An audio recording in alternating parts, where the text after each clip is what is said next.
আজ দেখব বাংলাদেশের অন্যতম নিদর্শন লালবাগ কেল্লা।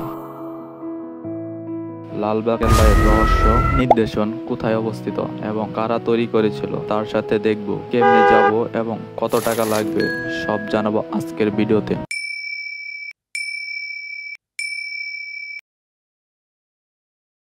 লালবাগ কেল্লার নির্মাণ শুরু হয় ১৬৭৮ সালে মুঘল সুবাদার শাহজাহানের নাতি প্রিন্স মোহাম্মদ আজমের হাতে। কিন্তু আশ্চর্যের বিষয় হলো এই কেল্লা এখনো সম্পূর্ণ শেষই হয়নি। এখানে পারিবারিক সমাধি তৈরি হওয়ার পর থেকেই চারপাশে এক ধরনের অশুভ ছায়া নেমে আসে। এই সমাধির কারণে কেল্লার নির্মাণ থেমে যায়। আবার কেউ ধারণা করেন রাজনীতি আর যুদ্ধের কারণে কাজ বন্ধ হয়ে যায়। আরেকটি রহস্য হলো কেল্লার ভিতরে অনেক গোপন সুড়ঙ্গ আছে বলে বিশ্বাস করা হয়। সেই সুড়ঙ্গ পথ নাকি সরাসরি যমুনা নদী পর্যন্ত চলে যেত। অনেকেই মনে করেন যুদ্ধের সময় পালানোর জন্য এই সুড়ঙ্গ তৈরি করা হয়েছিল। লালবাগ কেল্লা অবস্থিত